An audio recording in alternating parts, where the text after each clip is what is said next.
진정한 보수의 가치와 품격은 무엇인지, 우리 사회 뜨거운 현안들을 보수의 시각으로 깊이 있게 들여다보는 시간입니다. 보수의 품격, 오늘도 윤여준 전 장관님 스튜디오에 나와주셨습니다. 어서 오세요, 장관님. 네, 안녕하십니까. 자, 한국당이 한동안 좀 조용했는데. 조용하면 안 되는데 조용했죠. 그래도 좀 분주해졌고 뉴스에도 좀 나오는 분위기이긴 합니다. 인적 쇄신 착수를 어쨌든 했고요. 그 다음에 보수 대통합 카드가 지금 또 남았는데, 사실 예측이 가능한 거긴 했습니다만, 어쨌든 좀 이렇게 이 발걸음이 좀 분주한 이런 모습 어떻게 봐야 할까요?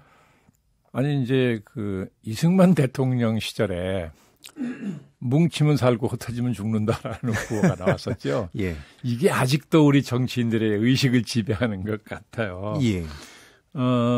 자유한국당이 지난번 큰 선거 3번을 내리쳤어요. 예. 20대 총선 졌죠. 그렇죠. 대선 선거 졌죠. 예. 지방선거도 참패했다고요. 이렇게 큰 선거를 내리 3번을 진다는 건 무슨 뜻이냐. 민심이 근본적인 혁신을 요구하고 있다는 뜻이잖아요. 예. 그렇게 받아들여야 되는 거잖아요. 예. 그래서 김병준 비대위원장도 비대위원장 취임한 후에 취임 일성으로 무슨 얘기를 했냐 하면 당의 많은 분야를 아주 많이 바꾸겠다. 예. 또 당내 계파를 전부 없애겠다. 이런 의지를 표시했어요. 예. 그래서 그때 언론들이 이거를 어떤 보수의 어떤 대개혁 의지를 나타낸다 이렇게 해석을 하고 보도를 했거든요.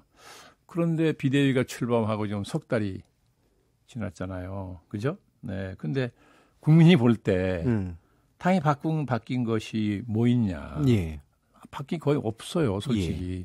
예. 네. 그런데 지금 와서 보수 대통합을 부르짖는다. 그러니까 무조건 뭉치면 산다. 이거 아니에요. 물론 이제 총선을 치르려면 지역 단위에서는 보수 후보가 말하자면 난립을 하면 그만큼 불리하다 이런 계산이 있는 건 알지만 네, 그렇다고 지금 와서 당이 전혀 국민에게 그런 바뀐 모습을 보이지 못하고 있으면서 보수 대통합을 얘기를 하잖아요. 그러면서 구체적으로 황교안 전 국무총리라든지 이런 분들 영입하는데 교섭을 한다는 거 아닙니까? 그죠? 그러면 국민들이 볼 적에는 이게 촛불혁명 이전으로 돌아가겠다는 게 될 수도 있죠. 뜻으로 받아들일 거예요. 그럼 이거는 무슨 뜻이냐? 민심을 정면으로 거스르는 된다고요. 그럼 지금까지 역사의 물결이라고 흔히 얘기하죠. 이걸 거스르는 민심을 거스르는 이런 정치 세력이 살아남은 일이 있냐는 거예요. 동생을 막론하고. 전 그래서 도대체 이게 왜 이러는지 아니 이해가 가는 측면은 있어요. 있습니다. 왜냐하면 아마도 짐작컨대 김병준 비대위원장이 취임하고 나서 3개월이 지났고 이제 활동 시간이 앞으로 그러면 석 달 정도 남은 거잖아요. 그런데 본인이 당초 출범할 때 얘기했던 것을 거의 실천을 못하고 있는 마당에서 당의 지지도가 이제 정체된 상태를 벗어나지 못하고 있고 반면에 문재인 대통령이나 그죠? 여당에 대한 지지도는 아직은 그래도 고공행진을 하는 거잖아요. 이런 것 때문에 어떤 초조감 같은 게 생긴 거 아닌가 그렇게 짐작을 하는데 저는 하여간 이거 성공하지 못할 거라고 보는 거죠. 이게 말씀처럼 예전으로 돌아가는 대통합의 모습이 될 가능성이 상당히 높아가지고요. 그리고 실제로 보면 이제 이른바 보수 단체의 태극기 부대까지 통합 대상에 포함돼야 된다라는 게 지금 언급도 이제 되고 있고요. 이건 분명히 논의는 돼야 되긴 하겠습니다만 이것 자체가 좀 질적 전환의 주제가 될 수 있는지 이런 궁금증이 좀 나서긴 하거든요. 그게 어떻게 질적 전환이에요? 그걸 질적 전환이라고 받아들이는 국민이 있겠습니까? 그러니까요. 옛날로 돌아가는 거잖아요. 그대로 보여주는 거죠. 근데 그게 실익이 있으면 그렇게 하는 게 실익이 있으면 또 모르겠는데요. 예를 들면 총선을 치를 때 태극기 부대가 다시 들어온다. 아마도 이게 이제 황교안 전 국무총리 영입이라는 것 때문에 그런 자극을 받아서 그러는 것 같은데, 그러면 흩어졌던 고정 지지층의 일부가 다시 들어온다. 그럼 지지도가 올라갈 것 같죠. 분명히 그런 요소는 있겠으나 반면에 지금 자유한국당에 들어와 있는 약간의 개혁적인 보수가 있어요. 예. 이게 이탈할 겁니다. 예. 그러면 결국은 플러스 마이너스를 해보면 뭐 항상 어느 경우에도 자유한국당을 지지하는 약 25%라고 흔히 얘기하는 여론조사 하는 분들이 그 정도를 크게 벗어나기 어려울 거예요. 예. 그럼 실익도 없어요. 일단 가능성은 보세요. 그러니까 예를 들면 황교안 전 총리의 영입과 그다음에 사실 대한애국당의 통합. 요게 이제 그림이 일단 1차적으로 완성되는 그림이잖아요. 글쎄 뭐 대한애국 경우에 따라 다르겠죠. 지금 대한애국당 같은 경우는 상당히 뭐 험한 소리로 거절하는 의사를 표시했대요. 예. 그건 뭐냐면 이제 말하자면 당이 그 이른바 친박에 대한 어떤 태도를 봐서 결정하려고 그러겠죠. 예. 네, 지금 뭐 안 그래도 전원책 그 조강특위 위원장이 뭐 그런 얘기 했잖아요. 예. 박근혜 정부와 박근혜 전 대통령의 탄핵에 대한 친박 비박의 입장 정리가 없이는 당의 노선 정리가 안 된다는 거잖아요. 그 문제의식은 옳죠. 예, 이제 그런 문제가 걸려 있어서 그런데 저는 황교안 전 국무총리의 경우에는 상식적으로 말이 안 된다고 생각을 해요. 왜 그러냐면 자, 박근혜 대통령 재임 중 국정농단 사건이 벌어졌어요. 그 바람에 탄핵을 당했잖아요. 근데 그 재임 중에 다른 장관도 아닌 법무장관을 지냈고 다른 자리도 아닌 국무총리를 지낸 사람이에요. 그렇죠. 그러면 박근혜 대통령 전 대통령의 탄핵에 관련해서 가장 큰 정치적 책임을 져야 마땅한 사람이라고요. 그런 사람이 어떻게 자유한국당에 들어와서 뭐 대표를 나가든 뭘 하든 할 수 있느냐는 거죠. 이거는 국민들이 상당히 후한무치하다고 봐야 될 거라고 생각합니다. 저는. 저 자신은 그렇게 생각을 하고 그러니까 저는 정치 도의적으로 저렇게 처신하면 안 되고. 그 말씀처럼 이제 박근혜 전 대통령에 대한 입장을 끝장 토론을 통해서 정해야 된다 자체는 전 맞는 말 같은데 이게 이제 뭘 염두에 두고 한 발언인지는 사실은 짐작은 안 가거든요. 어떤 것 같으세요? 아니, 그러니까 저는 뭐 저도 역시 그 양반이 무슨 뭘 염두에 두고 하는지 저도 알 길은 없으나 그러나 그 문제식 자체는 옳다는 거죠. 그렇죠. 사실은 그게 김정진 비대위원장이 취임하고 바로 했어야 될 일이에요.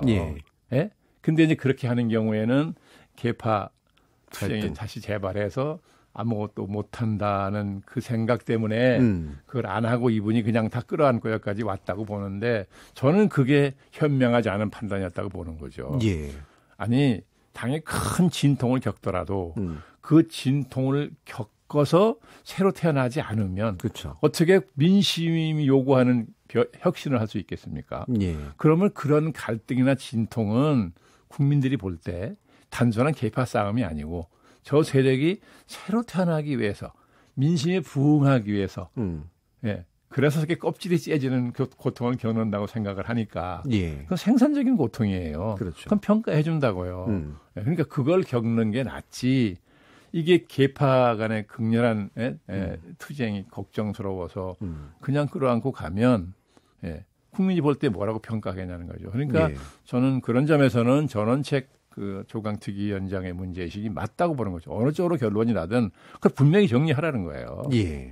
관련해서 보면 이게 완전 직접 연관은 아닙니다만 조강특위 입장문 내용 가운데 2012년 비대위가 경제민주화라는 진보적 강령을 받아들인 거, 그다음에 이념과 동떨어진 당명 전환, 그다음에 빨간색으로 당색을 바꾼 거. 이게 이제 한국당 침몰의 시작이다. 이렇게 또 말하는 걸 보면 이게 박근혜 전 대통령 사실과 함께 진행됐던 내용이잖아요. 이 부분이. 그래서 이 부분은 문제가 지적되는 건지 이게 약간 모호해요.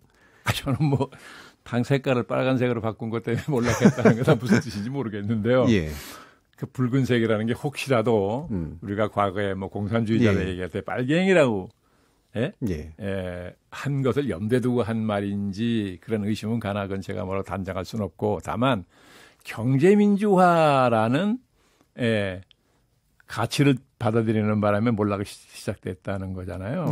저는 거기엔 전혀 동의하지 않죠. 왜 그러냐면 이미 당시에 박 대통령의 선거에서 이긴 것도 경제민주화라는 아젠다를 선점해서 이겼다라고 다 많은 사람이 평가를 했어요.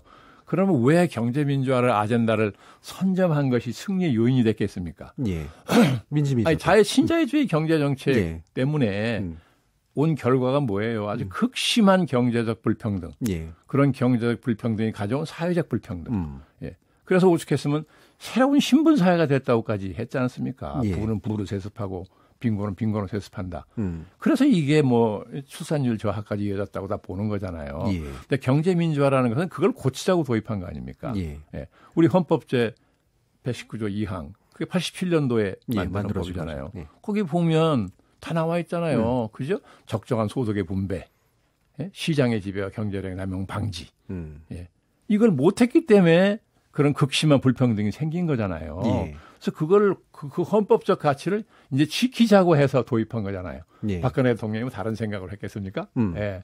그래서 그것 때문에 국민들이 불만을 품고 있던 국민들이 그걸 인정해줘서 표를 동의했죠. 주어서 예. 선거에 이겼다는 거잖아요. 근데 그걸 지금 와서 그 가치를 받아들였기 때문에 당연히 몰락했다라고 하는 것은 글쎄요. 전 동의하는 사람이 얼마나 있을지 모르겠네요. 그럼 또 다른 쪽에 이제 보면 결국 또 계속해서 이제 찌르는 게 이제 바른미래당이잖아요. 네, 예. 특히나 바른미래당 전부도 아니고 이제 과거에 새누리당에서 떨어져 나갔던 분들, 이분들을 염두에 두고 있는 것 같은데 당연히 이제 바른미래당에서는 이제 엄청난 반발을 하고 있는 그런 양상이죠. 또 이 부분은 또 어떻게 보세요? 저는 그래서 그 손학규 대표가 TV 뉴스를 보니까 굉장히 좀 격렬하게 반발하는 것 같아서 혹시 당이 동요가 있어서 그러나 하는 생각이 들어서 그 바른미래당에 있는 그 의원들 뭐 가까운 분들이 여러 있으니까 제가 다 전화 걸어서 물어봤어요. 그랬더니 전혀 관심이 없어요. 예, 아니 당이 무슨 동요가 있어요? 없어요. 그저 글쎄요, 자기들 말로는 한두 명 나갈 사람은 나가라 이런 발언이 있었어서. 한두 명은 카드 의사가 있어 보인다. 그런 의견이 있다는 거죠. 한두 명은 뭐 지역 특성, 지역구 위치 뭐 이런 것 때문에 그런데 나머지 의원들은 전혀 그런 생각 없다. 왜 그러냐 그랬더니 자기들이 볼 때는 자유한국당이 제대로 쇄신할 것 같지 않다는 거예요. 그럼 민심의 지지를 못 얻는다고 보기 때문에 지금은 거기 관심 가는 사람 미안하지만 없다. 다 그렇게 가볍게 얘기를 하더라고요. 제가 다 가까운 사람들이라서 속내를 감출 처지는 아닌데 그렇게 얘기하는 거 보면 그냥 자유한국당이 일방적으로 그렇게 구애를 한달까 러브콜을 하는 거지 저쪽에서는 지금 시점에서는 별 관심 없어 보이더라고요. 그럼 그 정도 반응은 사실 당내에 분열이 시작된 거라기보다는 일부 뭐 고민될 수 있는 건 있지만 실제로 당은 안 그런 모습인 거죠. 다 똑같이 한두 번. 뭐 이름까지 저한테 대주는데 그걸 대여서 얘기할 수는 없고. 그럼 이제 지금 약간 물망에 오르는 분들을 보면 일단은 바른미래당 안에서는 이제 유승민 전 바른정당 대표가 염두에 두어지고 있는 것 같고요. 나오는 것들은. 그다음에 원희룡 제주도지사 이제 탈당 상태긴 한데 그다음에 또 이제 오르는 인물이 또 오세훈 전 서울시장이잖아요. 최근에 미디어 활동도 좀 시작을 하셨고 그다음 황교안 총리 그다음에 조원진 대표 이렇게 쭉 되는데 이렇게 지금 거론되고 있는 인물의 어떤 면모랄까?